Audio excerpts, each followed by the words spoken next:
যে শেখ হাসিনার নির্দেশে পরিকল্পনায় অর্থে আমি নিজে গিয়ে বিভিন্ন মন্দিরে আগুন ধরিয়েছি। তাহলে বিষয়টা কি? হিন্দু সম্প্রদায়কে রাজনৈতিকভাবে ব্যবহার করা, শুধু বাংলাদেশের রাজনৈতিক নেতারা তা না, পার্শ্ববর্তী দেশের নেতারাও আজকে যতগুলো ঘটনা ঘটছে এর পিছনে ইন্ধন আছে বাইরের পাশের দেশের, সেটা আপনারা দেখতে পাচ্ছেন। এবং পাশের দেশের মিডিয়ারাও ব্যাপকভাবে উস্কানি দিয়েছে। মাশরাফি, যাকে বাংলাদেশের সব মানুষ পছন্দ করে, শুধু লাস্ট টাইম এসে আওয়ামী লীগের একটু ছোঁয়া লেগেছিল, রাজনৈতিক ছোঁয়া লাগার কারণে তার বাড়িতে হামলা হয়েছে। গাজী দস্তগীরের কারখানায় হামলা হয়ে সেখানে আমরা শুনেছি প্রায় 150-র উপরে মানুষকে হত্যা করা হয়েছে। সেটা নিয়ে কিন্তু বিশ্বব্যাপী আলোচিত না, কারণ তারা মুসলিম। আজকে গত 5 তারিখের ঘটনার পরে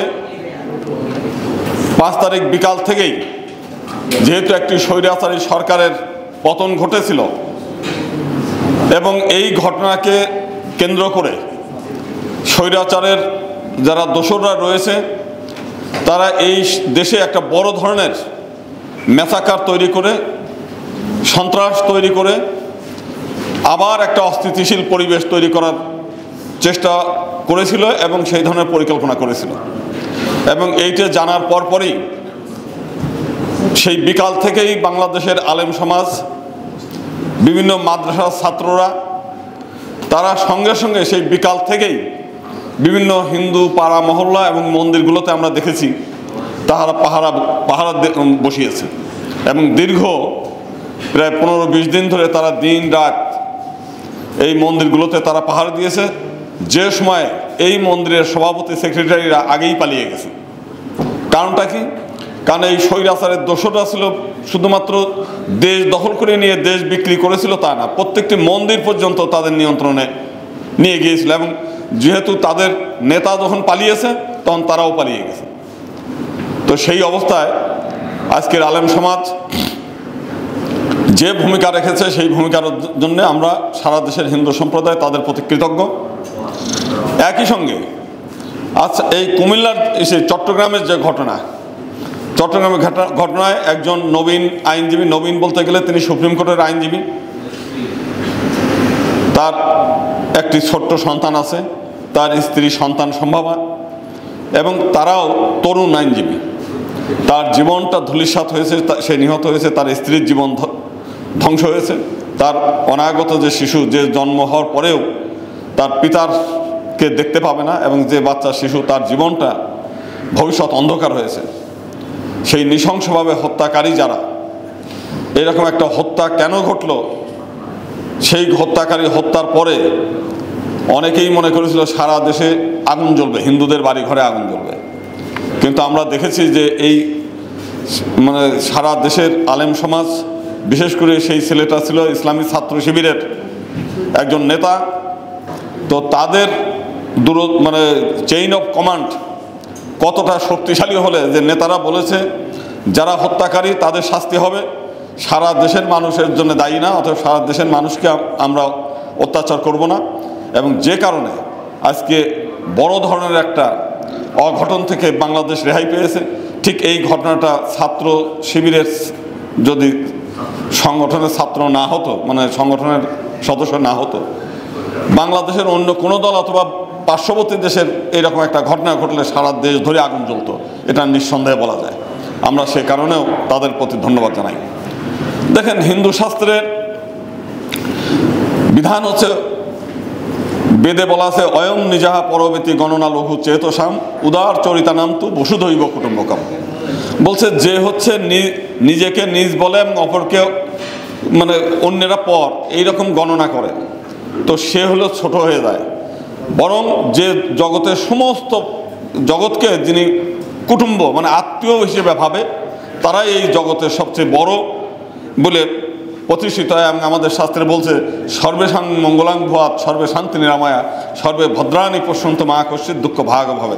পৃথিবীর সমস্ত প্রাণের কল্যাণ হোক, সমস্ত মানুষের কল্যাণ হোক, কেউ যেন দুঃখ ভোগ না করে, এরকম একটা মন্ত্র, এরকম একটা দিক নির্দেশনা থাকার পরেও আজকে আমরা এতবার একটা হত্যাকাণ্ডের যে ঘটনা ঘটেছে তার পিছনে কারণটা কি? যে কারণটার ব্যাপারে আমাদের সঞ্চালক মহোদয় একটু আগেই একটু ইঙ্গিত দিয়েছেন। মূল বিষয়টা হচ্ছে রাজনৈতিক। এবং 5 তারিখের আগের থেকেই এই দেশে এই গত স্বৈরাচার সময় থেকে এই রাজনৈতিকভাবে এই সমাজের মধ্যে ধর্মকে ব্যবহার করার কারণেই বারবার এর আগে এই 5 তারিখের আগেও 2008 থেকে 2023 সালে আমরা দেখেছি নাসিরনগরে হিন্দু গ্রাম জ্বালিয়ে দেওয়া হয়েছে, চট্টগ্রামের রাউজান, ফটিকছড়ি, হাটহাজারীতে মন্দির জ্বালিয়ে দেওয়া হয়েছে, এর আগে খুলনা, রংপুরের পীরগঞ্জ, ঠাকুরপাড়া সহ সারা বাংলাদেশে এরকম হামলা হয়েছে। এবং তার পিছনে ইন্ধনদাতা আমরা দেখেছি আওয়ামী লীগের বেশ কিছু নেতাদের আমরা দেখেছি, পরবর্তীকালে তাদের নাম এসেছে। আমরা নাসিরনগরে দেখেছি যে আওয়ামী লীগের নেতারা এর ইন্ধনদাতা এবং এই কাজগুলো করেছে।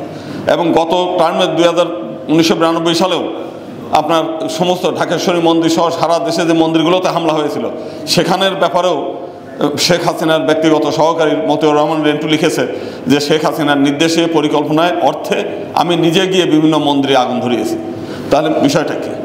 হিন্দু সম্প্রদায়কে রাজনৈতিকভাবে ব্যবহার করা, শুধু বাংলাদেশের রাজনৈতিক নেতারা তা না, পার্শ্ববর্তী দেশের নেতারাও আজকে যতগুলো ঘটনা ঘটছে এর পিছনে ইন্ধন আছে বাইরের পাশের দেশের, সেটা আপনারা দেখতে পাচ্ছেন। এবং পাশের দেশের মিডিয়ারাও ব্যাপকভাবে উস্কানি দিয়েছে। যে ধর্মের সকল মানুষের কল্যাণ চায় তারা কেন এতটা উগ্র হলো চট্টগ্রামে, আমরা তার পিছনে কারণটা কি? আমরা তো কখনো হিন্দু সম্প্রদায়কে এইরকম উগ্র অবস্থায় আমরা দেখি নাই। তারা চট্টগ্রামের আদালত চত্বরে গিয়ে ভাঙচুর করতেছে, তারা ওখানে হামলা করতেছে, তারা একজন আইনজীবীকে হত্যা করতেছে, তারা গাড়ি ভাঙচুর করছে। তাদের যে উল্লাসটা, সেই উল্লাস দেখে আমরা স্তম্ভিত হয়ে গেছি। সাধারণ হিন্দু সমাজ আমরা চিন্তাই করতে পারিনি যে হিন্দু সমাজ, আমরা এদেশের সংখ্যায় কম, মানসিকভাবেও দুর্বল, এরপরে এইরকম একটা ঘটনা কেন ঘটলো? তো সে কারণে আমরা আজকে সারা দেশের হিন্দু সম্প্রদায় চায় যে এই যে যারা আইনজীবী হত্যা হয়েছে তার দৃষ্টান্তমূলক শাস্তি হবে, এবং যারা এর পিছনে ইন্ধনদাতা, যারা সামনের পর নাই, এই ইন্ধনদাতাদেরও খুঁজে বের করতে হবে এবং তাদেরও শাস্তির আওতায় আনতে হবে। এই বিষয়টা আমি লাস্ট একটু বলি যে এই যে সমস্যাগুলো তৈরি হচ্ছে এর পিছনে মূল কারণ হচ্ছে রাজনীতি। এবং রাজনৈতিকভাবে হিন্দুদেরকে ব্যবহার করা হচ্ছে দীর্ঘদিন ধরে ফুটবল হিসেবে। এবং এই রাজনৈতিক সমস্যার সমাধান যদি রাজনৈতিকভাবে না করা হয়, বারবারই পার্শ্ববর্তী দেশ যেমন হিন্দুদেরকে ব্যবহার করবে, এই দেশের কিছু রাজনৈতিক নেতারা আছে তারাও এই মাইনরিটি কার্ড খেলে, আজকে দেখেন এই 5 তারিখের ঘটনার পরে শেখ হেলালের বাড়ি পুড়েছে, শেখ তন্ময়ের বাড়ি পুড়েছে, শেখ সেলিমের বাড়ি পুড়েছে, হাসনাত আবদুল্লার বাড়ি পুড়েছে, বিশ্বনন্দিত ক্রিকেটার মাশরাফি, যাকে বাংলাদেশের সব মানুষ পছন্দ করে, শুধু লাস্ট টাইম এসে আওয়ামী লীগের একটু ছোঁয়া লেগেছিল, রাজনৈতিক ছোঁয়া লাগার কারণে তার বাড়িতে হামলা হয়েছে। গাজী দস্তগীরের কারখানায় হামলা হয়ে সেখানে আমরা শুনেছি প্রায় 150-র উপরে মানুষকে হত্যা করা হয়েছে। সেটা নিয়ে কিন্তু বিশ্বব্যাপী আলোচিত না, কারণ তারা মুসলিম সংখ্যাগরিষ্ঠ মানুষ। কিন্তু 2-4টে হিন্দু বাড়িতে যেখানে হামলা হয়েছে সেটা নিয়ে কিন্তু সারা বিশ্বব্যাপী এটা নিয়ে তোলপাড় হয়েছে। খোদ আমেরিকার প্রেসিডেন্ট বর্তমানে ট্রাম্প সাহেব একটা টুইট করে ফেলছে যে বাংলাদেশে ব্যাপকভাবে হিন্দুদের উপর নির্যাতন হচ্ছে, যদি আমি ক্ষমতায় থাকতাম তাহলে হিন্দুদের উপর নির্যাতন হতো না। অথচ উনি যখন ক্ষমতায় ছিল তখনও কিন্তু নির্যাতন হয়েছে। উনি কেন এটা বলছেন? উনি বলছেন ওনার নির্বাচনের সময়, কারণ ওখানে বিশাল একটা ভারতীয় ভোটার রয়েছে আমেরিকায়, উনি মনে করলেন যে ওনার প্রতিপক্ষ কমলা হ্যারিস একজন হিন্দু, তো হিন্দু ভোটগুলো তো কমলা পেয়ে যাবে, অতএব আমি যদি এই মুহূর্তে একটা টুইট করি তাহলে পরে আমার কাজে লাগবে। এবং সত্যিকারই তাই, ভারতীয় সমস্ত ভোটার যারা ছিল তারা ট্রাম্প, সে একজন খ্রিস্টান হওয়ার পরেও তাকে ভোট দিয়েছে এবং তিনি নির্বাচিত হয়েছেন। তা আমরা সেই কারণেই আমরা এই যে রাজনৈতিক ট্রাম্প কার্ড মাইনরিটিদেরকে ব্যবহার করা, এর একটা পরিত্রাণ আমরা আশা করি। সেই পরিত্রাণটা হচ্ছে আমরা চাই, যেটা হচ্ছে ভারতবর্ষে যখন মুসলিমরা সংখ্যালঘু ছিল তারা বলেছিল যে এই তখন মুসলিম সংখ্যালঘু থাকাতে তারা বলছিল আমাদের প্রকৃত প্রতিনিধিত্ব দরকার, এবং একই সঙ্গে যাতে হিন্দু মুসলিমের মধ্যে একটা সৌহার্দ্য থাকে, এই নির্বাচন নিয়ে, রাজনৈতিক পট পরিবর্তন নিয়ে যেন মানুষ আর ঘোলা না করতে পারে। সেই জন্যই তারা দাবি করেছিল পৃথক নির্বাচন পদ্ধতি, সর্বক্ষেত্রে সংরক্ষণ এবং পৃথক নির্বাচন ব্যবস্থা যদি হয় তাহলে এটা একটা সমাধান হবে। এবং আমরা দেখেছি যখন 1919 সালের ভারত শাসন আইন হলো, তারপরের থেকে দীর্ঘ 1947 সাল পর্যন্ত অত্যন্ত চমৎকার একটা পরিবেশে হিন্দু মুসলিম মিলেমিশে, এবং হিন্দুরাও একটা সাম্প্রদায়িক কোনো দাঙ্গা হাঙ্গামা ছাড়া একটা শান্তিপূর্ণ সহাবস্থান ছিল। পরবর্তীকালে ভারত ভাগ হওয়ার পরেও 1954 সাল পর্যন্ত কিন্তু এই ব্যবস্থা ছিল, এবং 55 সালে আওয়ামী লীগের প্রথম এই হিন্দু সম্প্রদায়কে ট্রাম্প কার্ড হিসেবে ব্যবহার করা শুরু করছে, সেটা বর্তমান পর্যন্ত আছে। এবং এখনও পার্শ্ববর্তী দেশ, এখনও পর্যন্ত দেশের মধ্যে একটা অস্থিতিশীলতা, আজকে যে আমরা সেমিনার করছি এর মাধ্যমেই যে আমরা শেষ হয়ে যাবে তা না, তাদের এই অস্থিতিশীলতার চক্রান্ত দীর্ঘদিন ধরে চলবে। তারা এখনও চেষ্টা করছে যে এই পতিত সরকার, এই স্বৈরাচারকে, যেহেতু পৃথিবীর কেউ জায়গা দিচ্ছে না। অতএব তাকে আবার পুশব্যাক করে এই বাংলাদেশে প্রতিষ্ঠা করার, যেটা অবশ্য যদিও বাংলাদেশের আপামর জনসাধারণ কোনোদিনও তাকে ঢুকতে দেবে না এবং তাদের এই স্বপ্ন দুঃস্বপ্নই থাকবে, কোনোদিন এটা পারবে না। কিন্তু অস্থিতিশীল করার মতো যে পরিবেশ, সেই পরিবেশ কিন্তু তারা করবে, আমাদেরকে নানাভাবে অশান্ত করে রাখবে এবং এই অশান্ত পরিবেশ থাকলে এই দেশ আর উন্নতি করতে পারবে না। আপনি জানেন যে এই বাংলাদেশ এমনই একটি দেশ যে মধ্যযুগে ইবনে বতুতা এসে বলছে যে এই বাংলাদেশের মানুষ সোনার থালায় ভাত খায়। এবং এই কয়েকদিন আগেও ব্রিটিশরা, আমরা ফুলের মূল্য গল্প পড়ে দেখেছি যে ওই গল্পে ব্রিটিশরা বাংলাদেশে একটা চাকরি নেওয়ার জন্য তাদের সারা জীবনের স্বপ্ন ছিল যে এই দেশে একটা চাকরি করব।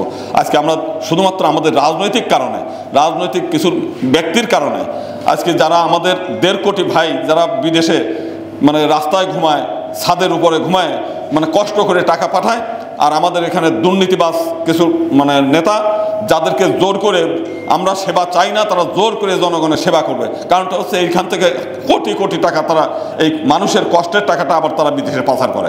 আর তা যদি না হতো তাহলে আবারও এই দেশ একটা উন্নতির চরম শিখরে উন্নত একটি দেশ হতো এবং বিশ্বের মানুষ এই বাংলাদেশে আসতো চাকরি করার জন্য। আমরা যেমন আজকে লন্ডন আমেরিকায় যেতে চাই, তারা আসতো এই দেশে। আমরা পার্শ্ববর্তী দেশ, আমরা মালয়েশিয়াতে দেখেছি যে তারা আমাদের চেয়েও গরিব ছিল। সেই দেশে একজন সৎ রাজনীতিবিদ মাহাথির মোহাম্মদ, সে ক্ষমতায় আসার পরে মানে মালয়েশিয়াটা কত উন্নত ঘটেছে। আমি মনে করি আজকে আলেম সমাজ তারা যদি রাষ্ট্রের দায়িত্ব পায়, ভবিষ্যতে দেখবেন যে এই দেশ একটি সত্যিকার অর্থে উন্নত দেশে পরিণত হবে। কারণ আমরা দেখেছি এর আগেও মতিউর রহমান নিজামী এবং আরেকজন ইসলামী ছিল আলী আহসান মুজাহিদ সাহেব, তাদের বিরুদ্ধে হয়তো আপনারা নানান অভিযোগ দিতে পারেন, নানানভাবে অনেক কথা বলতে পারেন দেশের স্বাধীনতার সময় অনেক কিছু, কিন্তু তাদের বিরুদ্ধে কোনো দুর্নীতির অভিযোগ আজ পর্যন্ত তার শত্রুরাও কোনোদিন বলতে পারেনি। তো সেই কারণে আমরা একটা স্বাধীন দেশ চাই, এমন একটা দেশ চাই, একটা সৎ আদর্শ রাজনৈতিক নেতা চাই যারা এই দেশকে ভালোবাসে, এই দেশের মানুষের উন্নয়ন চায়, কোনো সাম্প্রদায়িকতা আমরা চাই না। তো সেই কারণে যদি সেপারেট ইলেকটোরেট সিস্টেমটা নিয়ে আসা যায় তাহলে একটা চিরস্থায়ীভাবে একটা শান্তিময় দেশ হবে এবং ধার্মিক লোক যদি রাষ্ট্র ক্ষমতা পায় তাহলে এই দেশের উন্নতি করবে, দেশের মানুষ শান্তিতে থাকবে। ধন্যবাদ সবাইকে।